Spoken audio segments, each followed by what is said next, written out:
lá basicamente é assim, existem regras, vamos seguir. Aqui no Brasil existem regras? Existem, legal. Mas eu posso pôr o mais barato? Então a nossa ideia é criar kits, desenvolver kits para que as pessoas possam ter acesso a isso num tempo curto. Por falta de planejamento. Aqui é a nossa cultura, vai ser sempre assim.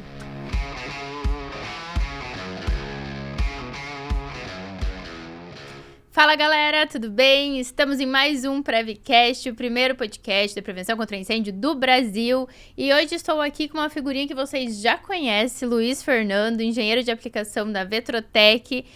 E ele veio aqui contar pra nós. Vocês lembram da Prev Trip que eu fiz em maio? O Luiz Fernando também fez uma, bem focado na Vetrotec, logicamente. E ele veio aqui dividir um pouco todas as inovações, conhecimentos, aprendizados, insights. O que você veio dividir com a gente, Luiz Fernando? Legal, Rê. Seja bem-vindo. Obrigado, pessoal. Boa tarde. Rê, obrigado novamente aí pela oportunidade. Já conversamos algumas vezes.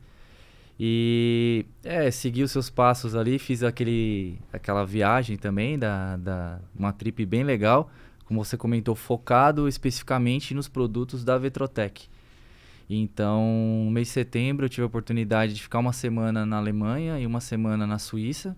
Então, nessas semanas, nós visitamos vários clientes chaves e também dentro de algumas unidades fabris da Vetrotec. Então, foi bem legal. A gente tive vários insights, coisas que bem diferente do nosso mercado, cultura, enfim, que a gente vai poder abordar um pouco mais com detalhes aqui no nosso encontro. Mas foi bem legal, assim, totalmente diferente. Uma experiência inovadora. Exato. Quando você está dentro do local, assim, que você está vendo aquilo, você fala, poxa, realmente o negócio é bacana. Vale muito a pena. A pessoa volta, não sei. Eu voltei muito mais apaixonada pela área, assim. Tipo, caraca, olha isso. Tipo, é um mundo muito grande. Exato. Ainda mais quando você olha e você vê realmente a preocupação da empresa. Você vê a qualidade, a preocupação. Porque é o que a gente fala, a gente desenvolve produtos para garantir a segurança das pessoas. E quando você está dentro da fábrica e você vê que isso é verdade, é muito gratificante. Então, é o que você falou, você volta muito mais motivado, feliz com loja. Legal, tô especificando um produto que realmente funciona, né? E eu vi na prática, a gente acompanhou a produção, e você fala, pô, realmente o negócio é bem legal, é muito bacana. Bom, o Luiz foi, como vocês já conhecem, Luiz Fernando, ele é da Vetrotec. A Vetrotec é do grupo Saint-Gobain, é especialista na parte de vidros resistente ao fogo. A gente já gravou sobre isso, sobre os tipos de vidro, onde aplicar, proteção passiva, etc. Mas a gente nunca entrou muito a fundo, Lu, em como que funciona toda essa questão de produção com a Vetrotec, que eu acredito que agora a gente vai ter bastante embasamento para falar, né, com a sua experiência na Europa. Sim, é verdade. Então, nesse período que eu estive na Europa, eu visitei a fábrica de Aachen, que eles fabricam o Contraflam, e também na fábrica em Romont, na Suíça, que eles também fabricam Contraflam e outros produtos. Então, acompanhei lá a questão de produção, então todos os cuidados, né, desde a especificação do material, até os checklists para colocar esse produto efetivamente no mercado. Então, quando eu estive em Romont, eu achei impressionante que eu estava conversando com o pessoal de produção, eles falaram que eles têm um checklist com 101 itens que eles analisam antes de colocar o produto no mercado. Falei, caramba, mas 101 itens? Sim, 101 itens. Então eles analisam a qualidade do gel, os componentes químicos do gel, espessura do vidro, características dimensionais, é uma infinidade de análises que eles vão fazendo para garantir que o produto vá sair com qualidade.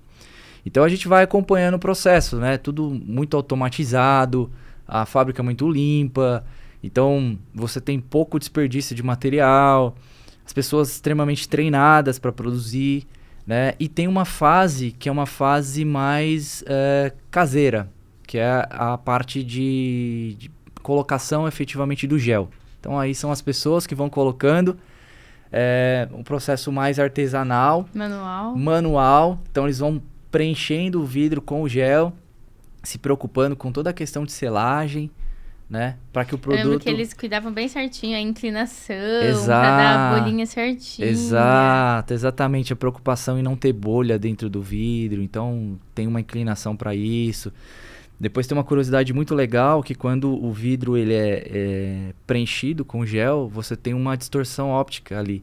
Então você vê o vidro um pouco embaçado. E aí aquilo demora um período de mais ou menos de 20 a 30 dias para estabilizar. E aí quando você recebe o vidro aqui, quando você olha o vidro efetivamente, você não vê nenhuma distorção. Está totalmente transparente. Mas durante o processo de produção isso pode acontecer. Então lá na fábrica eu vi alguns itens, o vidro com uma distorção, o pessoal falou, não, isso é normal por causa da viscosidade do gel, então isso vai se acomodando e depois de 20 a 30 dias isso some. E é legal, porque é algo que você só vê lá na produção. Então, às vezes, por exemplo, se você tiver uma fábrica aqui, produzir e entregar para o cliente, pode ser que o cliente vá receber isso com essa distorção e depois isso vai sumir, né? Mas os processos muito bacanas ali, o cuidado que eles têm, o treinamento da fábrica. E um negócio que é muito bacana é que todo mundo gosta do que faz. Você chega dentro da fábrica, você vê todo mundo, o ambiente é outro, todo mundo se tratando super bem, todo mundo sabe das suas responsabilidades, sabe o que tem que fazer. E todo mundo em prol de um produto com qualidade. Todo mundo trabalhando junto em prol do produto com qualidade. Então isso foi bem legal. Foi uma experiência bem incrível, assim, nesse sentido. O que você foi na Vetrotec, na fábrica, viu todo o processo. O que você traz, assim, pro Brasil, pra nós, de mais conhecimento, talvez, de, tipo, a tecnologia por trás de tudo isso? Não tecnologia de, tipo, IA, mas, tipo, sabe? Inovação. Eu acho... Legal. Acho que tem dois pontos. Tem um ponto de inovação, que eu tive a oportunidade de conhecer alguns produtos que eles estão desenvolvendo lá, que são produtos que acho que vão facilitar a nossa vida aqui no dia a dia. E tem a questão de conscientização. Então, eu vejo que lá o pessoal tem uma conscientização muito maior do que a nossa. Cultura muito forte. Cultura muito forte. Então, lá basicamente é assim, existem regras, vamos seguir. Sim. Aqui no Brasil existem regras? Existem, legal. Mas eu posso pôr o mais barato? Né? Então a gente sempre está aqui no Brasil tentando... eu tenho norma? Tenho. Mas eu posso escolher o mais barato? Lá não. Lá eu tenho norma, eu tenho regra e eu vou seguir o que está lá. Fim. Acabou. Porque eles sabem que se eles não seguirem, eles vão pagar por isso. Então se tiver um incêndio, quem for responsável vai ser preso.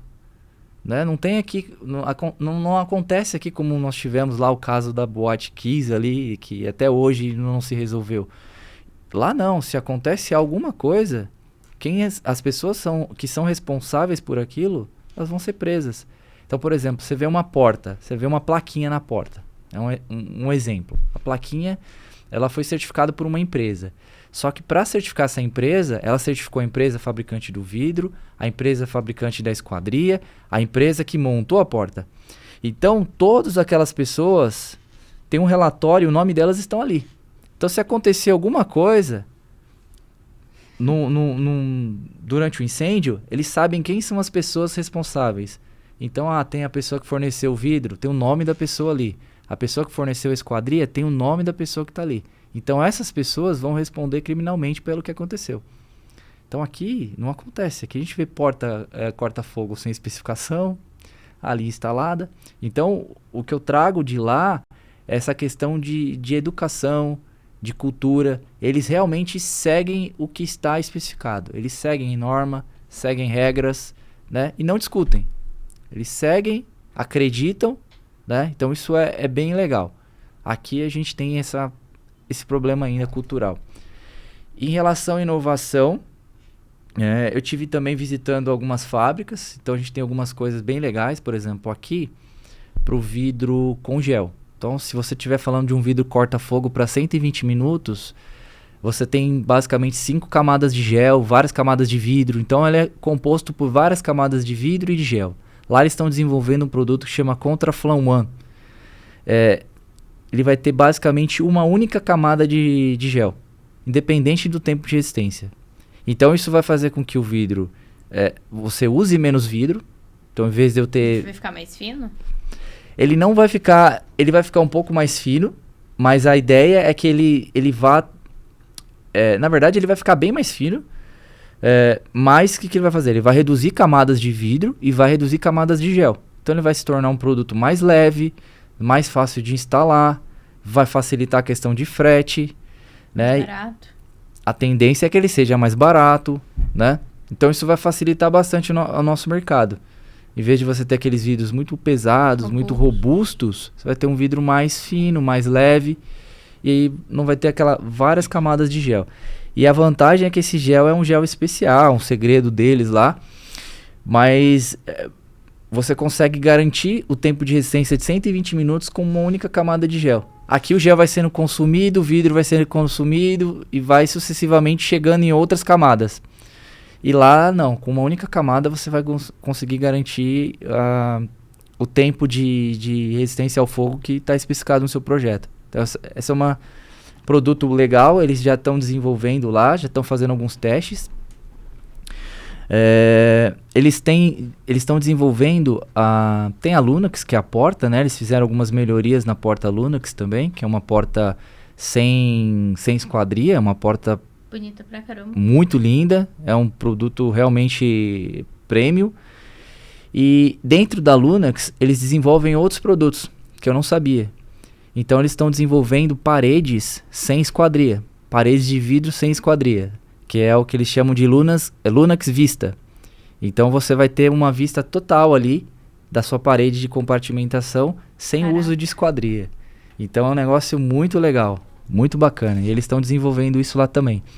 Então tem a questão das paredes sem esquadria, tem a questão das melhorias da porta sem esquadria, você tem a questão do Contraflow One que eles estão desenvolvendo, né? Já estão em fase de teste. Isso tudo existe, já está testado, né? Alguns já estão testados, outros estão em processo de teste, validado, laboratório, certificado, piriri pararó, funciona bastante, é vendido na Europa. Por que não é vendido no Brasil? Bom, esses produtos, a nossa ideia é que eles venham para o Brasil. Então, por exemplo, o Contraflow One, o produto está em desenvolvimento lá. Então, eles estão fazendo vários testes. Quando eu estive lá, eles estavam fazendo teste para piso, né? Compartimentação horizontal ali. E até um ponto legal, interessante, que no dia que eu estava acompanhando o teste falhou, né? E aí falhou, parou. Calma. E faz de novo. Vamos por partes. Para começar, como foi para você acessar o laboratório? Não, muito legal, porque eu via os vídeos pelo YouTube, né? Então o pessoal fazendo aqueles testes com 4 metros de altura por 3 metros de largura, um forno gigante, fazendo os testes. E aí eu tive a oportunidade de conhecer o FTS, que é o laboratório que a gente faz esses testes. Enquanto aqui no Brasil a gente tem 3 ou 4 laboratórios, eu acredito, né, que fazem testes. É muito comum na Europa as empresas terem laboratório dentro das empresas. Então, no caso da Vetrotec, eles têm um laboratório estilo IPT aqui do Brasil dentro da Vetrotec, só para eles ficarem testando os produtos deles. E o laboratório é acreditado, então ele é como o IPT aqui. A gente emite relatório, a gente emite ensaios e eles são válidos porque o nosso laboratório é acreditado para isso. Outras empresas contratam a Vetrotec para fazer teste lá fora. É bem importante citar que, pelo que o Hoff falou, a Vetrotec testa e etc, mas vocês não laudam os produtos de vocês, né?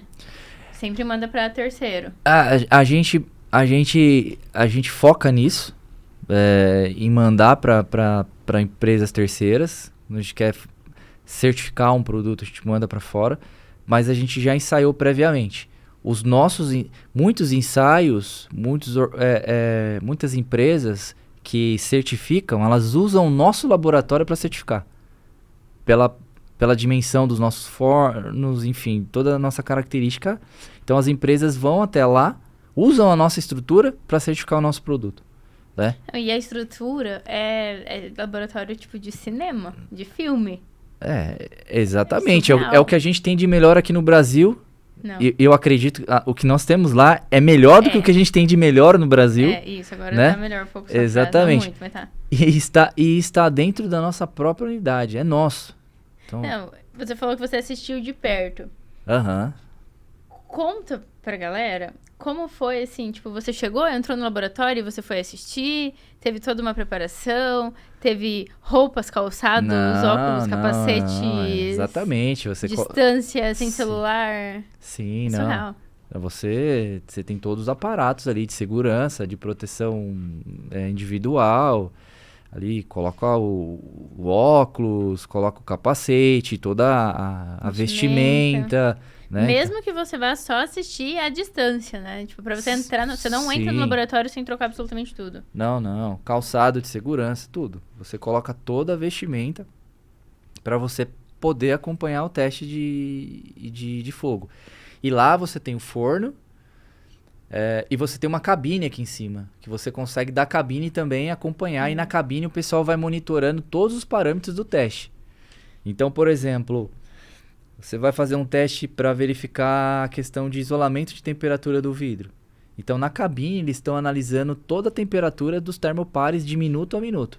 E aí, o nosso relatório, no final, ele vai escanear tudo o que aconteceu, de minuto por minuto. Então, você sabe que no minuto 3 aconteceu tal coisa, no minuto 25 aconteceu tal coisa, até o último minuto do ensaio. Então, você sabe exatamente tudo o que aconteceu. E esse nosso laboratório, se a gente quiser, a gente é acreditado para isso e a gente pode fazer os testes que têm a mesma validade do IPT. Então, hoje a gente pode pôr o produto lá com os nossos testes, tá? E uma curiosidade, algo legal, que às vezes as pessoas pensam, mas eles são produtores, eles têm um laboratório e eles testam os próprios produtos dele. Qual que é a segurança que eu tenho nisso, né? Então, primeiro, a Europa é diferente. Na Europa eles levam a sério. Eu lembro que quando eu tava, nem foi até na Vitrotec, foi na Bosch. Eu tava na Bosch, em Portugal, e eles perguntaram, eu fui perguntar das normas, né, de como que era em Portugal, se tinha norma e tal. E é tão engraçado, porque eles chegam até a responder de uma forma debochada, quando você pergunta assim, que legal essa norma, mas eles usam? Eles olham tipo... Essa cara que você fez foi a mesma que o Ralph fez pra mim. Falei, Ralph, mas por que eles fazem isso? Ele falou, é lei, tá aqui.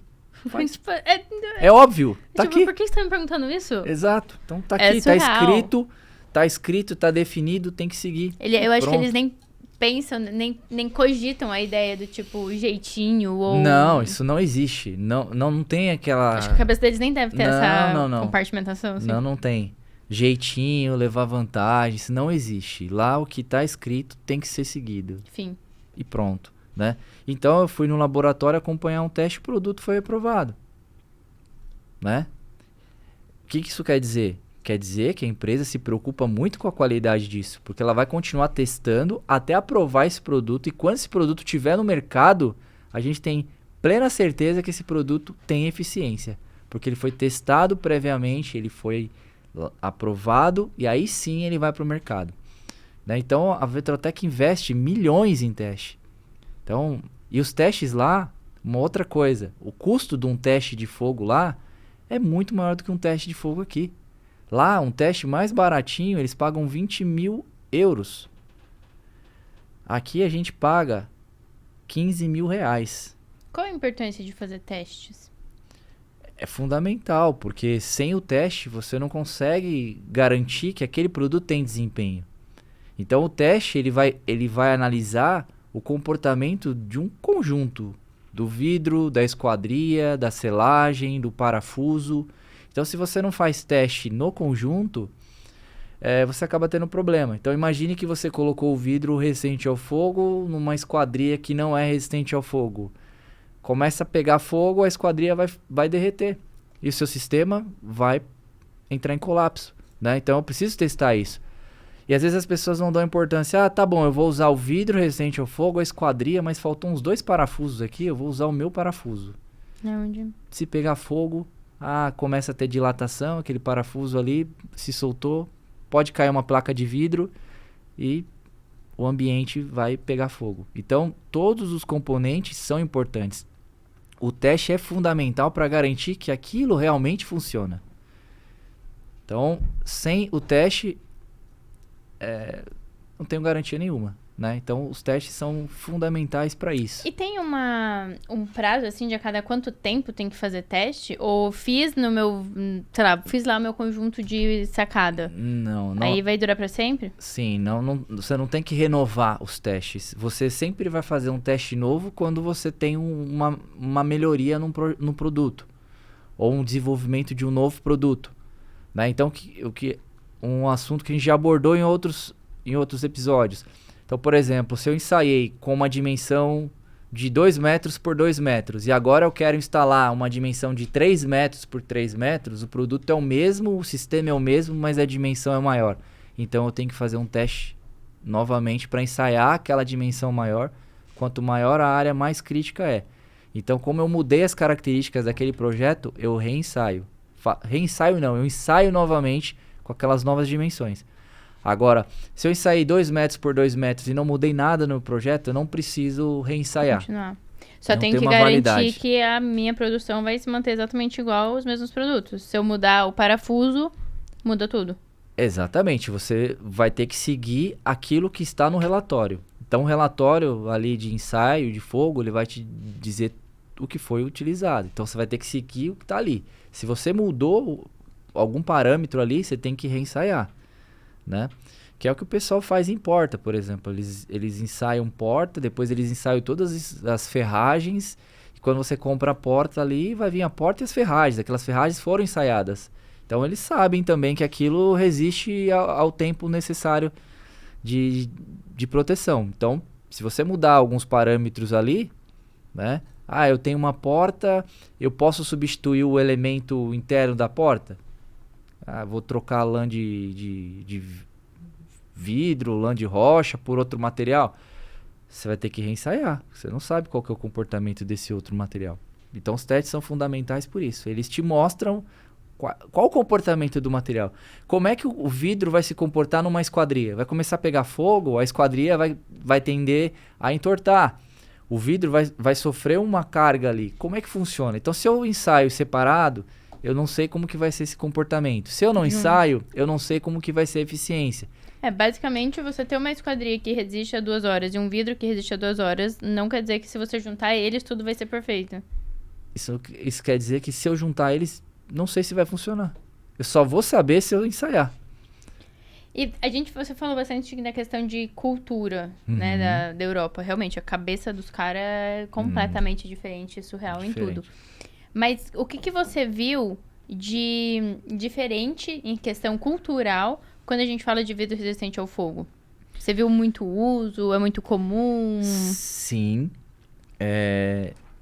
Eu vi algumas coisas. Então, eu estive em Düsseldorf também com o Ralph e vimos um enclausuramento de escada. Nós tivemos um projeto recente aqui no Brasil, que era igualzinho o projeto de lá, só que aqui a gente tinha que especificar 120 minutos, porque o bombeiro pede.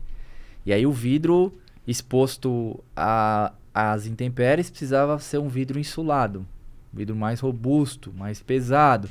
E lá na Alemanha eles usavam para 30 minutos. Então era um vidro EI 30. E aqui a gente teria que colocar um EI 120 DGU. Você tem uma opinião formada de por que aqui pede tanto tempo? Tenho. Falha nos projetos. Lá na Alemanha... Nos projetos ou no sistema inteiro? Eu acho que vai é uma cadeia. Um vai puxando o outro. Então, lá na Alemanha, o que eles pensam? Na Alemanha não, na Europa em si. Eles projetam um edifício pensando nas pessoas. Então, as pessoas vão ter que sair, vão ter que evacuar. Então, como que eu vou desenvolver um projeto que eu vou facilitar esse processo de evacuação? Então, eles pensam que pode pegar fogo. Então, se pode pegar fogo, o que eu faço para garantir que essas pessoas vão sair o mais rápido possível e em segurança? Então, isso é projetado, é pensado. Uma vez que eu tenho rotas de fuga bem definidas, que as pessoas vão conseguir sair um tempo curto, eu consigo reduzindo o tempo de resistência ao fogo dos elementos. Então, com isso, eles conseguem colocar classificações menores. Não precisam colocar 120 minutos. Aqui a gente diz que o bombeiro precisa de 2 horas para chegar, as pessoas precisam de 2 horas para sair. Tudo tem que ser superdimensionado. Encarece muito. E aí, muitas vezes, as pessoas perdem o interesse por isso, porque Fica caro. É caro. Então lá Mas eu acredito, Luiz, que tudo isso é tão superdimensionado justamente porque aqui a gente não tem essa cultura. Sim, é claro. Porque, por exemplo, por que tem que esperar 2 horas o bombeiro chegar? Porque se tocar o alarme de incêndio, ninguém vai sair correndo. O bombeiro tem que chegar e pedir para as pessoas saírem, porque elas estão achando que é só um alarme falso. Diferente de lá, como você teve a experiência, eu também tive em Londres, que, tipo, soou o alarme, tá todo mundo lá de fora. É, tipo, instantâneo. Sim, não. Eu acho que também deve entrar um pouco disso. Não, com certeza. A conscientização das pessoas, o treinamento, tudo isso é fundamental. Isso faz parte de um processo de cultura que a gente precisa adquirir, que a gente hoje não tem, quando comparado com a Europa. Lá as pessoas entendem o seu papel.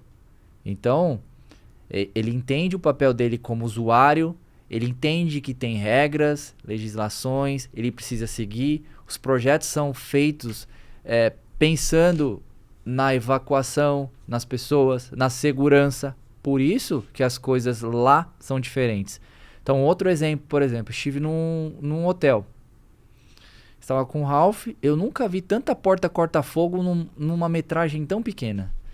Eu saí do hall, a minha porta era corta-fogo, a porta da frente era corta-fogo, no hall tinha mais umas 2, 3 portas compartimentando, todas corta-fogo. Então era para 30 minutos, para 60 minutos, depende do projeto, mas era um corta-fogo. Então, ali, a rodo, né? Então aqui pra gente colocar uma porta corta-fogo, é um Deus nos acuda, né? Difícil você achar. E lá numa área tão pequena, eu achei umas 6, 7 portas assim. Abrindo a porta do meu quarto, eu vi umas 6 portas ali, 6, 7 portas ali. Então... E é muito engraçado como eles realmente pensam. Eu analisava muito os projetos de hotel que eu ficava, porque dá pra ver como eles pensam na evacuação. Então, tipo, sei lá, por exemplo, eu lembro que teve um hotel que eu fiquei, você não pode usar elevador em caso de incêndio. Então, eles já compartimentavam ali a caixaria do elevador. Você nem conseguia acessar o elevador. E aí, pra cada bloco, tinha uma outra escada de incêndio, onde você conseguiria sair também com porta. Eu acho que até tinha com visor, porque eu acho que eu te mandei até foto. Com visores, com tudo. É muito diferente a usabilidade. Sim, não. Lá é diferente, o pessoal tem esse processo, a cultura, lá é um processo cultural. Então, eles vão usar, hotel, você vai encontrar um monte de porta corta-fogo, você vai ver vidro aplicado em vários tipos de projeto, mas com classificações mais baixas do que aqui. Então, raro projeto que você vai ter 120 minutos lá. Praticamente não existe. E daí a Vetrotec, nesse caso, ela fabrica e faz isso só pro Brasil ou tem mais lugares que pede? Não, na verdade tem alguns lugares, tem aplicações específicas. Por exemplo, se você pegar uma linha marítima, uma janela de um estaleiro, você tem uma necessidade de um vidro 120 ou um projeto muito específico que tem uma carga de incêndio muito grande. Mas se a gente for analisar num geral, 80%, 90% das instalações, você vai usar 30, 60 minutos. Então, até 90, mas a grande maioria você vai de 30 a 60 minutos. E eles vão fazendo várias compartimentações, né? Então, lá praticamente não se usa 120 minutos. Porque o bombeiro está do lado, o bombeiro chega rápido, a rota de evacuação é boa, as pessoas conseguem evacuar, elas entendem, né? Então, isso é diferente, né? Isso contribui bastante. Uma outra coisa lá também, que eu achei bem bacana, é que lá você tem o controle desses órgãos que certificam produtos. Então, como assim? Então, por exemplo, aqui, você quer certificar o seu produto. Você vai lá numa OCP, você vai lá você pode ir no Inmetro, você pode ir na UL, você pode ir em uma empresa nesse sentido e certificar o seu produto. Quem é que certifica esses caras? Quem é que vai verificar se esses caras estão corretos? Esses caras, no caso, a UL e o Inmetro. Exatamente. Lá fora, você tem as suas certificadoras e você tem um grupo que certifica os certificadores. Como se certificasse as certificadoras. Eles analisam se as certificadoras estão corretas, estão fazendo as coisas certas. Então, eles certificam as certificadoras. Aqui a gente não tem. Aqui a gente depende, por exemplo, tem um estudo da BPP que o pessoal pegou várias portas do mercado com certificação e todas as portas estavam fora.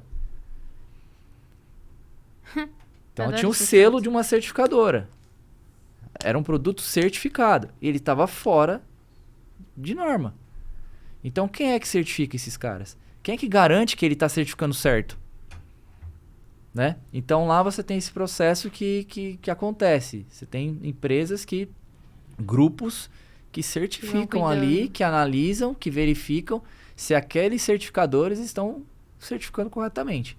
E aí, com isso, você sabe que o seu produto realmente funciona. Aqui você pega um produto, certifica ele. Se pegar fogo, pode ter um problema que o produto está fora de norma, mas ele está certificado. E, Luiz, você comentou da Lunax, do Lunax Vista e de todos os testes que você acompanhou e etc. Quais são os produtos de lançamento ou as inovações que tem na Vetrotec que ela está fazendo ou está testando, se ainda já pode falar ou não, que você acredita que vão vir para o Brasil, além dessas que você citou, e como que você acredita que vai ser esse impacto? Tipo, como que pensa o projetista que está ouvindo, ele já pode começar a pensar em soluções incluindo essas tecnologias, essas inovações? A minha ideia é que todos esses produtos façam parte do nosso portfólio, né? Todos esses produtos são os visores... O Contraflan One. Contraflan One é para quê? O Contraflan One, ele desempenha a mesma coisa que o nosso Contraflan hoje, que são vidros corta-fogo para compartimentação, janela, uma infinidade de aplicações, que são os vidros que são compostos por vidros e gel. Tá, né? Mas o Contraflan One a gente pode usar onde?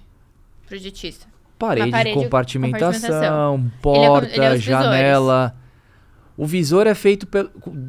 O nome comercial do visor é Contraflan Light, né? Mas é porque ele é um vidro EW, por isso que ele é light. Mas um vidro EI é um Contraflan. Só que ele não é One, porque o One significa que ele tem uma camada de gel. Entendi. E é um gel diferente, também não é o mesmo gel, é um outro produto. Mas esse produto você pode usar para compartimentação, para parede, para janela, enclausuramento de escada, patamar de escada, teto de vidro. Você tem uma infinidade de aplicações, né, para esse tipo de produto. Um outro produto que eu acho que causaria um impacto bem legal é o Lunax Vista, porque ele elimina a esquadria. Por que isso é importante? Já existe algum sistema que seja toda a parede de vidro? Dela com esquadria? Ou o Lunax seria uma inovação, inclusive, para eu ter uma parede zero? O Lunax seria uma inovação, porque hoje as paredes de compartimentação hoje testadas, elas têm esquadria. Mas eu já consigo fazer uma parede de compartimentação com só vidro e esquadria. Com vidro e esquadria você faz. Por exemplo, você vai no MASP. Sim, você vai no MASP. É verdade, o MASP. Você vai no MASP. Você tem a compartimentação, paredes e portas, todas com esquadria e o vidro resistente ao fogo. Tudo aquilo foi testado. A nossa ideia para esse produto é eliminar a esquadria. A gente sabe que a esquadria representa mais ou menos 40% do valor do projeto. Então é um item caro.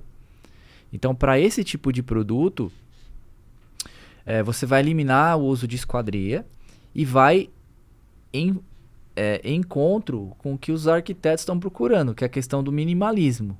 Você quer um produto mais clean, uma melhor visibilidade. Então você vai eliminar a necessidade de ter aquelas esquadrias dividindo as placas de vidro, né? Então você passa a ter uma instalação mais bonita, vamos dizer assim, com a mesma eficiência. Então essa é a ideia do Lunax. Está em fase de teste ainda. O pessoal está ensaiando, testando para verificar qual vai ser o tempo de resistência ao fogo. Porque aqui a gente trabalha praticamente com 100% do nosso projeto para 120 minutos. Então o produto lá vai ter que resistir a 120 minutos e sem esquadria. Então a esquadria ela dá uma segurança para o sistema. Então se você vai tirar, todo o desempenho está no vidro. Então, o sistema ali, sem esquadria, vai ter que performar por 120 minutos. Ou um tempo maior, né? Então, isso está em fase de teste. Eu acho que é algo que traria um negócio bem bacana para a gente. Facilitaria muito a questão de instalação, reduziria o tempo de mão de obra. Porque Porque hoje, para você fazer esquadria, você tem que ter uma empresa especializada, você vai cortar, vai pintar, vai dar todo o tratamento, instalar. Então, você consegue fazer uma instalação sem o uso de esquadria, ficar mais bonito, mais rápido e mais barato. econômico. E lá fora, você viu ou tem algum estudo da Vitrotech sobre usar os vidros nas sacadas? Nessas sacadas gourmets? Ou não tem essa tendência? Não, lá não se usa muito. Não tem aplicação para isso. Mas a gente estava conversando da necessidade de, aqui no Brasil, a gente melhorar essa solução. Então, a gente recebe bastante cotação para sacadas. A gente tem um vidro específico para isso. Mas a gente entende ainda que é um produto que a gente precisa dar uma melhorada nele pelo seguinte. Hoje as esquadrias, quando você tem uma sacada, você quer o quê? Ter aquela vista plena, limpa, sem nada. E as instalações são um tanto quanto robustas para você resistir 120 minutos. Então as esquadrias, elas são robustas. Então às vezes você tem sacadas pequenas com placas de vidro de 1,10 m, que é o tamanho que foi ensaiada, e aí você acaba tendo várias esquadrias ali. Então você acaba tendo, né, uma vista um pouco poluída disso. Então a gente está pensando e estudando já uma forma de desenvolver esquadrias mais esbeltas para que você tenha uma vista melhor, ou quem sabe num futuro ter uma sacada sem esquadria. Mas aí a gente tem um outro problema que, como ela é considerada um guarda-corpo, não é só resistência ao fogo, ela tem que passar pelos ensaios de impacto de um guarda-corpo também, né? Então, eliminando-se a esquadria, você acaba comprometendo, muitas vezes, o resultado do teste de impacto, não do teste de fogo. Pelo teste de fogo a gente sabe que passaria, mas por ser um guarda-corpo e ele passa por ensaios de impacto, talvez esse ponto é complicado. Mas a gente está estudando a melhoria desse produto, né? Porque a gente vê que tem bastante cotação em relação a isso. Uma outra coisa que a gente entende que seria importante é a questão dos visores, né? Promoção dos visores, trazer mais visores para cá, promover o uso disso. Então, recentemente fizemos 2 boas vendas aí de visores. Onde que dá para usar o visor? Tipo, o que é o visor? Então, basicamente, o visor é um produto que foi desenvolvido para você ter uma instalação de uma parede híbrida. Nem totalmente de vidro e muito menos totalmente cega, feita em drywall, feita em alvenaria. Então, a visão do visor te dá visibilidade de um ambiente fabril, de um escritório, de uma área de produção, de um corredor. Então, por exemplo, a gente tem visores que você instala ao lado da porta corta-fogo. Aqui, por exemplo, um exemplo prático. Se a gente tiver que evacuar esse local, eu posso abrir aquela porta? Eu sei o que está ali atrás? Eu não sei se o fogo já estiver lá. Então, o visor ele é instalado na lateral dessas portas corta-fogo, que te dá visibilidade do seu ambiente enclausurado, da sua escada. Então, eu vou ter certeza que eu posso abrir ali com segurança. Assim como eu posso colocar isso num ambiente fabril para monitorar a produção, para ver o que está acontecendo. Posso colocar num data center, né, para eu ver lá os equipamentos. Posso colocar numa sala de máquina, numa sala de bomba, numa sala de gerador. Como que faz essa instalação? Porque vamos supor, ou vai ser uma parede de concreto lá, que é minha parede de compartimentação, ou eu vou estar usando um drywall rosa. E aí esse visor, como que eu instalo ele? É só encaixar? Vai passar um gel intumescente em volta, um silicone? Legal.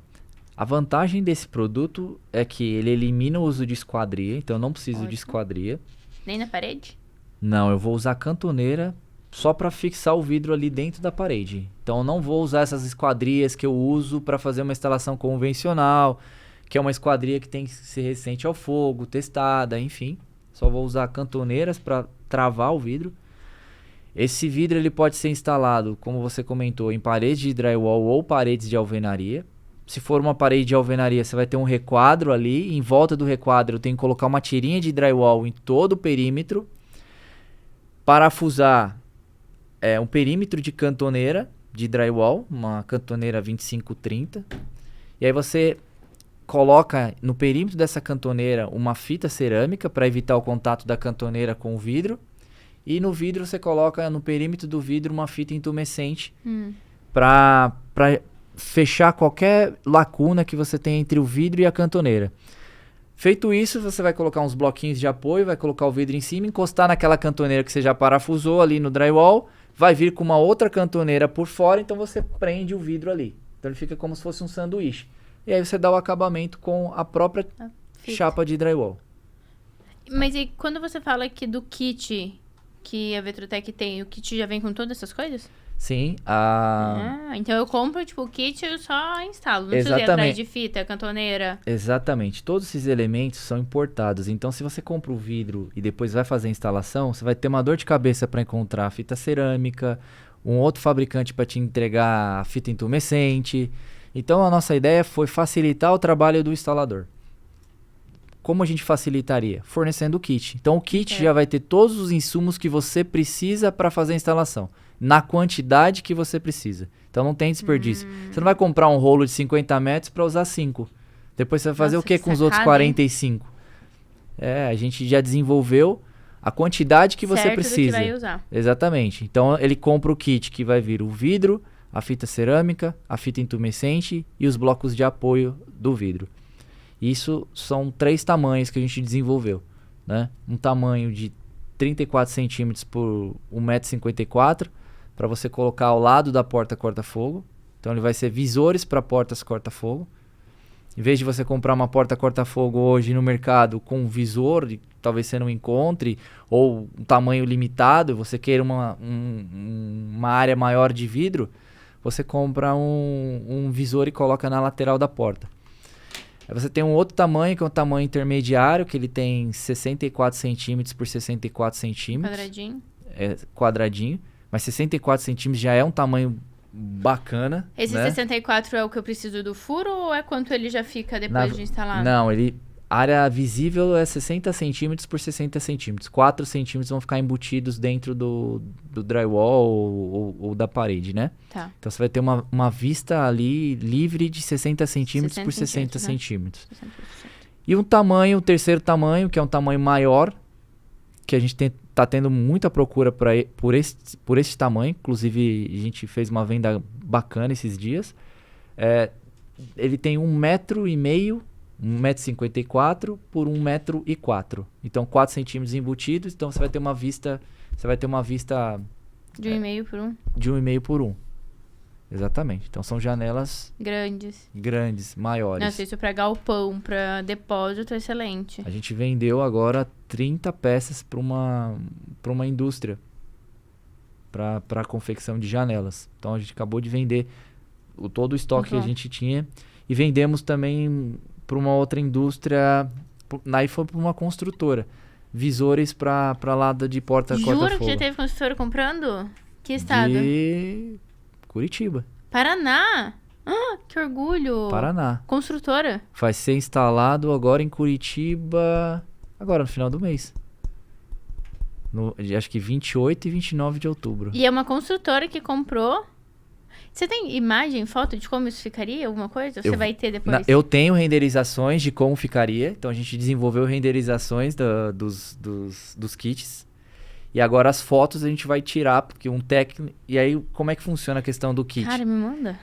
Com certeza. Como é que funciona a questão do kit? É muito legal porque a gente desenvolveu esse produto junto com a Placo, que é uma outra unidade do grupo. Então a gente trabalhou junto com a Placo e Vetrotec. A Placo fornece as placas de drywall resistente ao fogo e a Vetrotec fornece o vidro.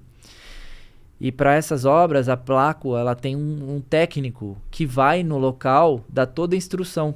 Então esse técnico vai nessa obra acompanhar e dar toda a instrução para o cliente fazer a instalação. Qual que é a sacada disso? O cliente usa a própria mão de obra dele. Ele não precisa contratar uma mão de obra especializada, a mão de obra dele pode ser treinada, o nosso técnico vai lá no local, ensina ele, acompanha, né, ajuda a dar o acabamento, porque o crítico também é o acabamento, né? Então ele coloca lá uma fita cantoneira que é uma fita metálica, dá o acabamento, passa massa, o negócio fica perfeito, fica muito bonito.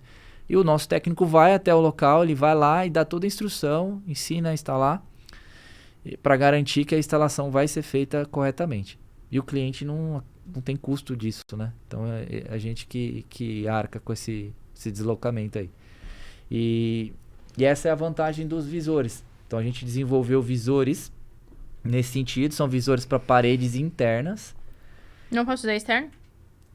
Esse visor você não pode usar externo porque ele não tem a proteção do DGU, ele teria que ter uma camada a mais de proteção, um gás entre essas camadas. O que é o DGU? É aquele que cuida para não ficar... O DGU, na verdade, é uma sigla que significa Double Glass Unit.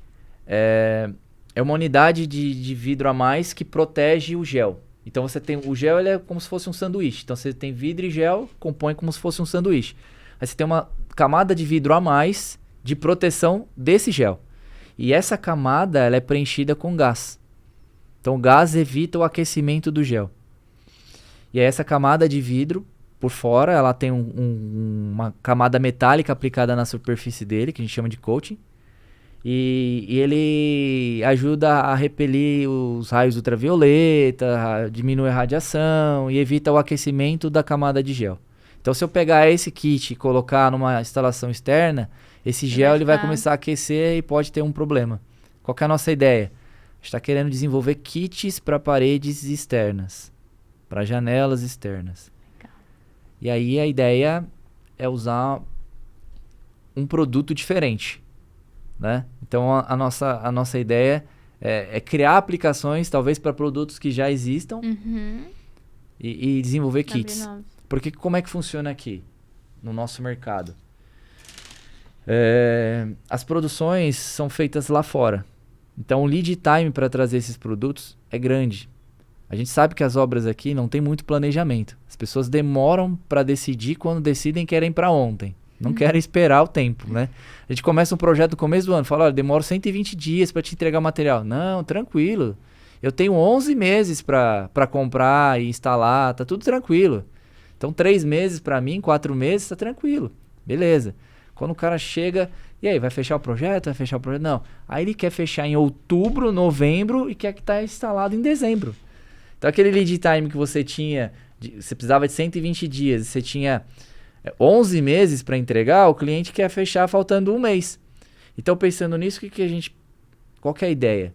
Desenvolver kits, tamanhos padronizados aqui, para que para esse tipo de cliente que não se planeja, se ele quiser comprar amanhã, ele vai receber. Que é o que a gente faz com os kits.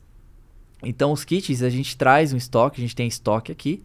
Se o cliente quer, 2, 3 dias, o produto está na mão dele. Ele não vai precisar esperar 120 dias. Então, a nossa ideia aqui, e pensando na viagem da Europa, né, que é o nosso tema daqui, é trazer insights de que a gente pode pensar em tamanhos padronizados, criar kits aqui, porque como a gente não tem uma fábrica aqui, a gente precisa ter estoque. Ter essa facilidade. Então, a nossa ideia é trazer tamanhos padrões para porta. A gente recebe muita cotação de porta. Mas se o cliente for comprar uma peça de vidro para fazer uma porta, ele compra às vezes um apartamento no preço de uma porta. Né? Então, é trazer tamanhos de vidros específicos para porta, tamanhos de vidros específicos para visores de porta, tamanhos específicos para visores em paredes internas, paredes externas. Então é desenvolver produto nesse sentido. Eu acho que se a gente fizer isso, a gente também contribui bastante com o mercado. Super. Né? Porque a gente vai dar mais opções. E vai baratear, né? Vai baratear. Porque hoje o grande problema que tem é que, além de ser caro, demora uma vida. Exatamente. Você espera 120 dias e o custo... Porque geralmente as pessoas pegam... Porque o produto já tem um custo elevado. Então o que elas fazem? Elas reduzem o máximo de área de vidro. Então elas acabam comprando pouquíssimo vidro. Só que quando ela vai comprar uma quantidade pequena... Mais caro ainda. É mais caro ainda. Então às vezes se ela comprar uma quantidade maior, para ela é mais barato. Isso faz mais sentido. Sim. Ô Luiz, e quais são os maiores desafios que você já viu, ou vê, ou percebe, ou recebe de pergunta, de especificação de vidro para os projetistas, tipo, em projeto? Tipo, o que você vê que a gente... Eu acho assim, que a gente até falou já em outros momentos, eu acho que a questão da conscientização do projetista, de buscar soluções que sejam realmente testadas, eficazes. Porque o que a gente vê é a empresa lançando produto para cima e para baixo, produto sendo divulgado aqui e ali, instalador com produto assim assado, mas muitas vezes a gente não vê o teste, a gente não vê os parâmetros ensaiados. Então eu acho que o grande desafio nisso são os projetistas serem cada vez mais críticos naquilo que eles estão especificando. Então, é olhar o relatório de ensaio, é ver se o que você vai especificar realmente é o que o cliente vai instalar. E aí isso volta naquilo que você falou lá atrás, quando eu falei do projeto. Você falou, mas será que o projeto, eu falei, é uma cadeia? Porque às vezes o projeto tá bem feito, mas quem vai instalar, o cara vai querer economia. Ah, essa esquadria? Não, mas essa esquadria é suíça. Mas aqui na loja do Zé tem uma esquadria parecida com essa daqui. Eu vou lá e vou comprar, custa 1/10 do preço. E às vezes o projeto foi especificado corretamente, mas foi instalado de forma incorreta, né? Então eu acho que aqui os projetistas eles precisam ser críticos na solução, pedir teste, se aproximar muito do fabricante. E eu acredito que até, pensar em soluções fora da caixa, né? Pensar Porque em isso que a soluções. gente tá falando, basicamente essas opções de vidro, essas inovações de vidro, não são soluções comuns, é tudo solução você pensando, você dando alternativas diferentes para o seu cliente. Exato, exatamente. Então, por exemplo, o pessoal da Sebrae, que é uma unidade da Saint-Gobain, né, eles têm vidro com controle solar, né? Então, por que a gente não pode, talvez, num futuro, desenvolver vidro resistente ao fogo com controle solar, né? Porque aí você vai estar economizando ar-condicionado, você vai estar especificando, vão ter vários parâmetros ali que vão ser analisados. Então, é pensar fora da caixa, né? A gente tem várias coisas. Então, lá na Europa, uma outra coisa que eu vi, vidro balístico. A gente consegue combinar vidro balístico com vidro resistente ao fogo. Você consegue fazer o mesmo produto. Então, por exemplo, uma embaixada, né, um ataque terrorista. Então, ali, ela vai estar protegido de bala. E se pegar fogo, tacarem lá jogarem fogo lá, tá protegido também. Então, você consegue combinar produtos. Dá para fazer várias coisas. Mas eu acho que, né, o projetista ele precisa seguir isso, pedir teste, se aproximar do fabricante, saber ler um teste, porque não adianta você pedir o teste e não sabe ler o teste, né? Quais são os parâmetros ali do teste, como que foi ensaiado, qual que é a temperatura do forno, olha um termopar, vê se o termopar desempenhou, entende a norma, porque às vezes o teste ele está dizendo, o termopar tal teve uma temperatura que foi para tanto.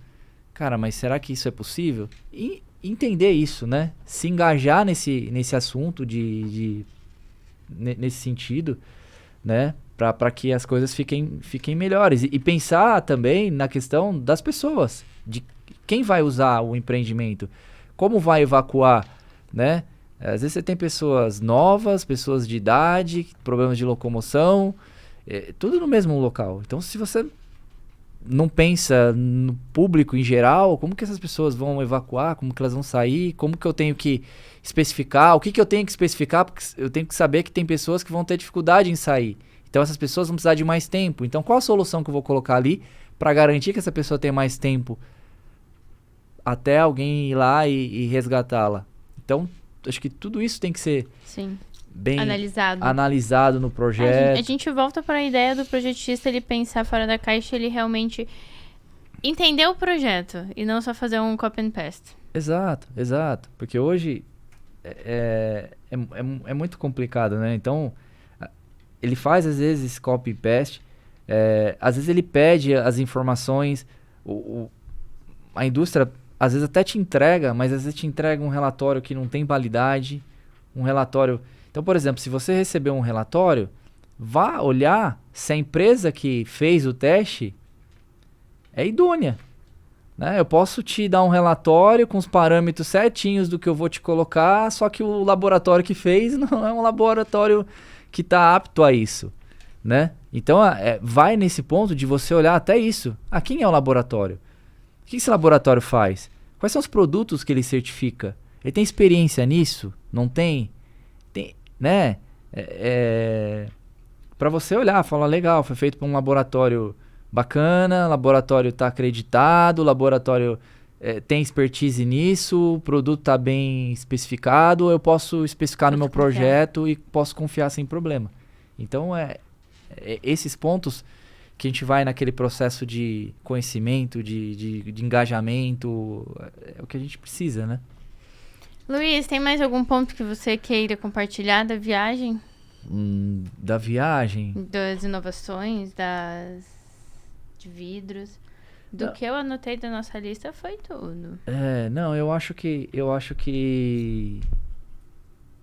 Foi tudo? Não, eu acho que foi tudo. Só a nossa visão é tentar padronizar isso ao máximo, ter tamanhos padrões, ter kits para porta, para janela, para entrega. Não, vai ser muito legal. Porque, por exemplo, a gente recebe muita cotação de porta, só que é inviável. Então, se eu tiver um estoque aqui para portas tamanho padrão, é muito mais fácil o cliente adequar o tamanho da porta dele para o vidro que eu tenho, do que ele esperar 120 dias e pagar um preço absurdo por uma porta. Então, isso acontece com visores já. Os clientes adequam. Então, por exemplo, essa construtora, como é que funcionou essa construtora que a gente vendeu os visores para a porta? Foi legal porque é o seguinte... Tem uma base de quanto custa o kit para um visor do lado da porta? Ou essa informação é só uma cotação? Não, ela... É que, na verdade, sim, a gente tem algumas... A nossa ideia é que seja talvez... Você vai comprar um visor, às vezes, por R$2.000, R$1.500, depende do tipo de visor. Talvez um visor para lateral de uma porta saia mais para esse sentido, nesse custo, né? Se você levar em consideração que uma porta com um visor vai custar muito mais do que isso, o visor ele passa a ser uma solução viável. Te dando um exemplo prático dessa construtora que fechou essa obra com a gente de visores. Foi a primeira construtora que a gente fez essa venda, porque esse produto é um lançamento, a gente trouxe para esse ano aqui, então essa venda saiu agora. Mas foi legal porque a construtora ela queria um tamanho específico de visor para a lateral da porta. Era um tamanho de 500 por 1 metro. 500 por 1 metro.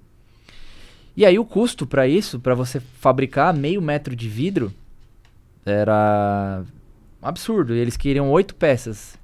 Então dava absurdo vezes 8. Dava 4 metros de vidro e isso saiu uma fortuna. O cliente desistiu.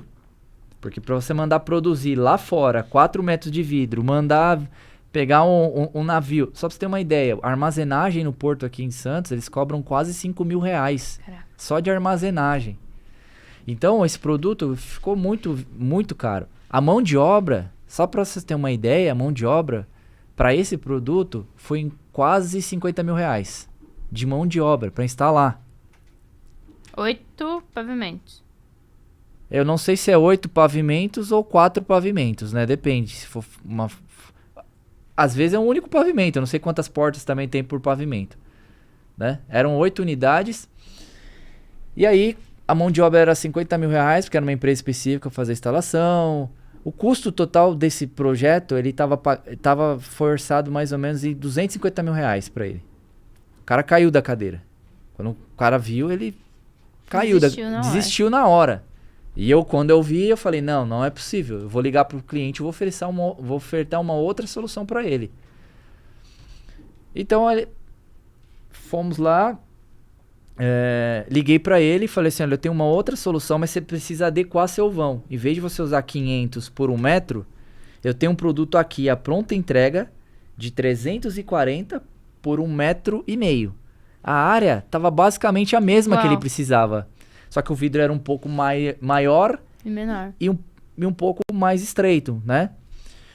E falei, olha, o que você vai gastar de mão de obra para fazer a instalação, você não vai gastar para comprar todos esses visores. Aí eu falei assim, então de cara você já está economizando R$200.000 nessa brincadeira.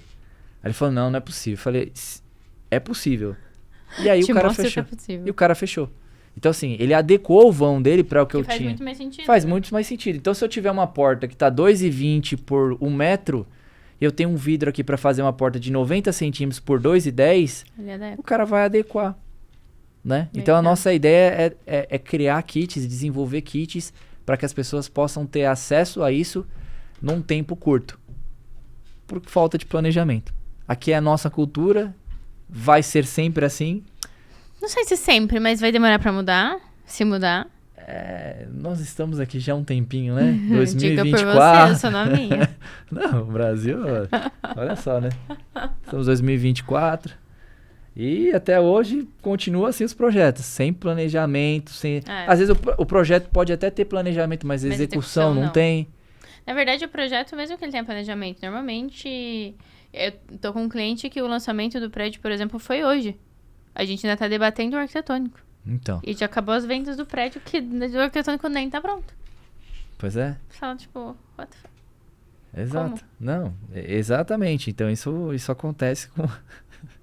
Como diz, é raro, mas acontece com sempre, frequência. né? Com frequência. Então é mais ou menos por aí. Então, pra atender esse tipo de pessoa, né? Esse público que não se planeja muito, que quer as coisas assim... Pra ontem, vamos ter os estoques aí desses materiais. Então a gente consegue fornecer. Adorei isso. Então, Luiz, essa é a onde a ideia. galera te encontra nas redes sociais? Ou como a galera fala com você? Se você depois quiser deixar lá pra eles o Instagram, tem o meu Instagram, tem o site da Vetrotec. Então o site da Vetrotec também é vetrotec.com. Tem o Instagram da Placo também. Então o Instagram da Placo também tem coisas bacanas. Tem pra usar, pra ver os kits. E depois você deixa o meu contato também. Fica o meu contato, meu Teu telefone. Posso deixar teu WhatsApp? Deixa o meu WhatsApp do Business. meu business lá e o meu e-mail. Então, o pessoal precisar de qualquer coisa, informação técnica, treinamento, palestra, documentação, pode entrar em contato e a gente conversa. Tá bom? Perfeito. Luiz, muito obrigada Eu mais que uma agradeço. vez. Sempre Valeu. bom. Adorei as novidades da Vetrotec. Ter os itens aqui já pronto entrega vai ser muito bom. E ter uma construtora já fazendo isso vai ser ótimo para eu falar para meus clientes. Da sua também. região ainda. minha... Você vai poder... Paraná, né? Exatamente. Paraná é um orgulho. Exatamente. Foi o primeiro que comprou Que a legal, ideia. adorei. Depois, quando tiver as fotos, você manda pra gente divulgar também. Mano sim, Rê. Luiz, obrigada mais uma vez. Obrigado, eu que agradeço. Espero que você volte bastante em 2025 e a gente espera encontrar você na Preview Weekend também, só pra avisar. Os convites já estão sendo feitos ao vivo pra galera não negar. Não, legal. Não, o próximo eu estarei. Eu só não consegui, eu tava indo pra Europa, então Mentira, ele estava no show do Nat Roots. Não, mas... Não, mas o show foi o quê? No domingo e eu fui na segunda pra Europa, então... Mas o próximo eu estarei. O próximo eu estarei a semana toda. Tá bom, vamos fazer semana toda de Preview Weekend. Gente, esse foi mais um Previewcast. Semana que vem tem de novo, toda sexta-feira, no Spotify, no YouTube. Me ajuda com uma coisa. Opa! A gente precisa bater 2.000 inscritos até final do ano. E meu time não para de pedir. Aliás, eles me deram como regra que eu tenho que pedir em todo episódio pra galera se inscrever no canal. Tá bom. Me ajuda, pede aí. Vai que a galera escuta você. Pessoal, vai, por favor, aí vamos se inscrever no canal da Rê, vamos dar essa força pra ela aí. Preview World precisa. Exatamente. E é um canal muito bacana. Eu tava mostrando o pessoal esses dias, até pro meu professor, e a quantidade de informação que tem no canal. Cara, você vai encontrar tudo ali. Pra você que quer se capacitar e conhecer mais sobre o segmento, se inscreva no canal. Viu? É isso, né? É o que eu tô falando. Exatamente. Manda pra vários amigos, pede pra galera se inscrever também. A gente fez uma conta aqui hoje de manhã. Com quem? Acho que eu e o João.